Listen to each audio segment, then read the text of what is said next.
माता पार्वती ने करी। शिव को अपने बनाने के लिए माता पार्वती हमेशा सुख रहकर आराधना में, तप में, साधना में लीन रहती।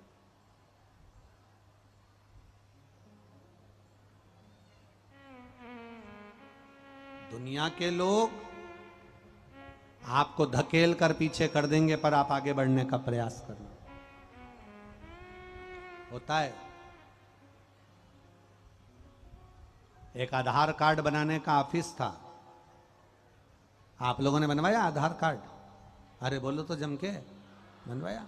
एक आधार कार्ड बनाने का ऑफिस था। लंबी लाइन लगी हुई थी। सुबह से सब लाइन में लगे हुए थे। एक व्यक्ति पीछे से बार बार आगे आ रहा था। लाइन में लगे हुए लोग उसको वापस पकड़कर पीछे लाइन में खड़ा कर देते थे।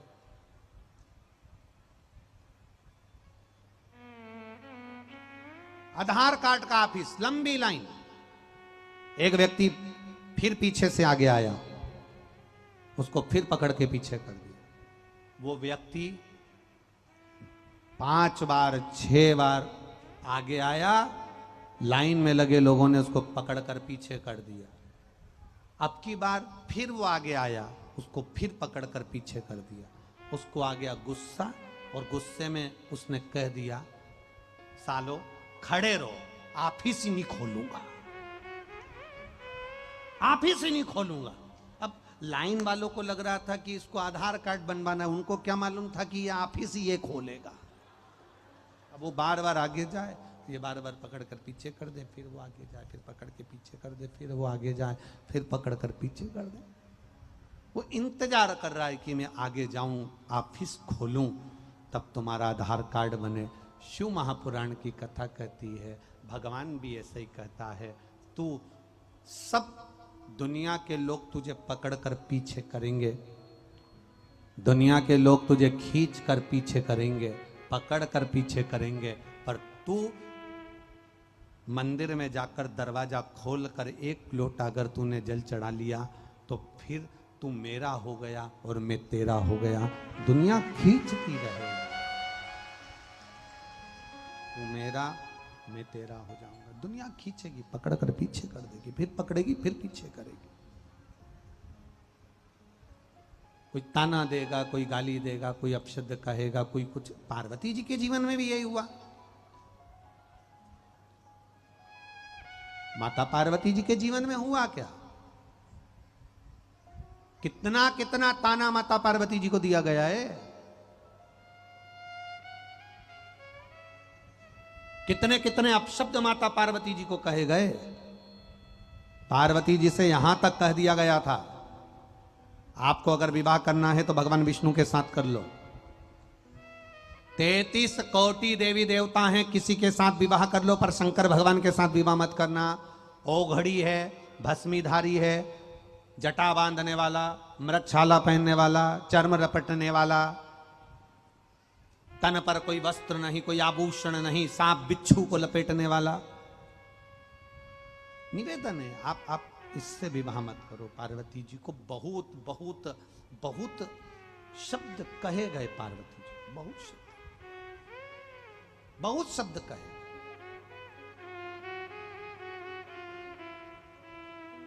दुनिया के लोग, जब महादेव का नंबर आता है ना, शिवलिंग का जब नंबर आता है, तो हंसी उड़ाने वाला उनको समझ नहीं पाता।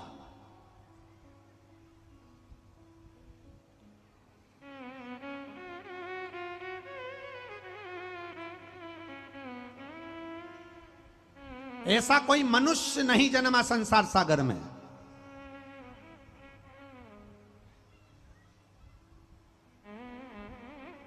ऐसा कोई मानव नहीं जन्मा संसार सागर में जिसके शरीर में शिवलिंग का स्थान नहीं हो।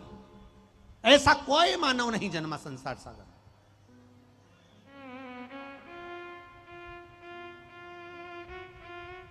अगर किसी से कहा जाता है हमारे शरीर में शिवलिंग है, हमारे शरीर में शिवलिंग है, हंसी उड़ाने वाले उसको हंसी के व्यंग में ले लेते हैं कि शिवलिंग को लोग गलत दृष्टि से जान, ना ना ना ना, प्रत्येक मानव शरीर के अंदर शिवलिंग विराजमान होता है और वो शिवलिंग की आकृति, कभी किसी डॉक्टर के पास जाना, कभी एक्सरे करवाना और एक्सरे करवाकर डॉक्टर के पास जाकर देखना कि वो मनुष्य शरीर में शिवलिंग का स्थान कौन सा है, मनुष्य के शरीर में शंकर का शिवलिंग का स्थान कौन सा है, तो आपको बता देंगे कि ये गर्दन, ये सिर का आखिरी भाग और रीढ़ की जो हड्डी है, इस हड्डी के बीच में एक मेंडुला आकृति, एक शिवलिंग की आकृति की एक ओवल गेंट है, एक स्थान बना हुआ है। वो स्थान शंकर के शिवलिंग की आकृति का है और वो स्थान एक ऐसा स्थान है कि दुनिया में पूरे शरीर का ऑपरेशन हो सकता है, दुनिया में पूरे शरीर को काटा जा सकता है, दुनिया में पूरे शरीर को विच्छेदित किया जा सकता है, दुनिया में पूरे शरीर को ऑपरेट किया जा सकता है, ऑपरेशन किया जा सकता है, पर सिर के नीचे से और रीढ़ की हड्डी के बीच में जो स्थान होता है, जिसको शंकर भगवान का स्वरूप सुंदर मेंडुला स्थान कहते हैं, उसका ऑपरेशन कभी जिंदगी में नहीं हो सकता।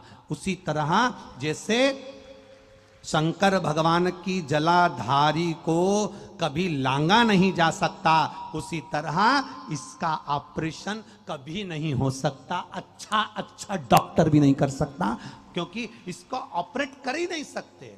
तो शंकर जी के मंदिर में जाकर हमें मिलता क्या है? शिव महापुराण की कथा कहती है, जब हम शिव के मंदिर में प्रवेश करते हैं तो सामने रखे शिवलिंग से हमारा मेंडुला आकृति जो शिवलिंग है उसमें एनर्जी मिलती है, एक कंपन होता है। वो कंपन से हमारे कार्य अपने आप बुद्धि के द्वारा सफल होना चालू हो जाते हैं। शंकर के मंदिर से हम जितनी श्वास लेते हैं, जितनी श्वास छोड़ते हैं, ये श्वास अंदर इस स्थान पर जरूर पहुंचती है, फिर वहां से वापस निकलती है, फिर पहुंचेगी, फिर निकलेगी। ये स्थान वो स्थान है जहां शंकर का शिवलिंग अपने आप विराजमान है। अब उसको लोग कहते हैं, कोई कहे कि हम शंकर को नहीं मानते, कोई कहते हम शिव को नहीं मानते, तो उनसे निवेदन है, भले मत मानो, पर तुम्हारे अंदर शंकर बैठा है। चाहे तुम किसी भी धर्म के हो, चाहे तुम किसी भी वर्ण के हो, चाहे तुम ब्राह्मण हो, क्षत्रिय हो, वैश्य हो, शूद्र हो, तुम कह दो कि हम शंकर को नहीं मानते, हम देवता को नहीं मानते, हम किसी को नहीं मानते, वो कितना भी कह दे, पर शंकर तुम्हारी नस नस में भरा हुआ है, वो कभी नहीं निकल सकता।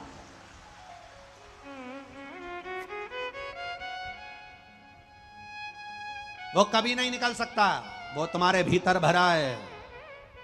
और जो कहता है कि मैं शंकर को नहीं पूछता, तो उससे निवेदन यहां से निकाल कर भी फेंक दे, तब जाने तू शिव को नहीं पूछता। शंकर भगवान के मंदिर में जब हम जाकर, लोग पूछते हैं महाराज आखिर जल चढ़ाने से, पीने से लोगों के रोग क्यों मिट रहे हैं? आखिर ये दुनिया के लोग इस बेलपत्री को चढ़ाते थे और लोग कचरे में, निर्माल्य में विसर्जन कर देते थे। आज मंदिर में बेलपत्र नहीं बच रही है, बेलपत्र मिलती है, लोग उठा कर ले जाते हैं, खा लेते हैं। आखिर इस बेलपत्र में ऐसा क्या है? शंकर पे चढ़े हुए जल में ऐसा क्या है? क्यों आज तक दुनिया के लोग इस जल को नहीं पहचान पाए? दुनिया के लोग आज तक इस बेलपत्र को क्यों नहीं पहचान पाए? बस उठाया, निर्मल्य में डाल दिया, विसर्जन में डाल दिया, नदी में डाल दिया, गंगा में विसर्जन कर दिया। अब लोग आज जान क्यों रहे हैं ऐसा क्या है? उसका शिव महापुराण और वैज्ञानिक इस पर रिसर्च कर रहे हैं और उसमें रिसर्च निकाला कि जब पानी पिया जाता है शंकर पर चढ़ा हुआ, वो जल की तरंग का स्वाद पीछे हमारे शिवलिंग तक जाता है, जिससे वो नस के अंदर बारीक बारीक नसों में प्रवेश करता है और हमारी शुगर, बीपी, थायराइड, गठिया, कैंसर, किडनी, लीवर तक के रोग को अच्छा कर देता है। वो जल साधारण नहीं हो।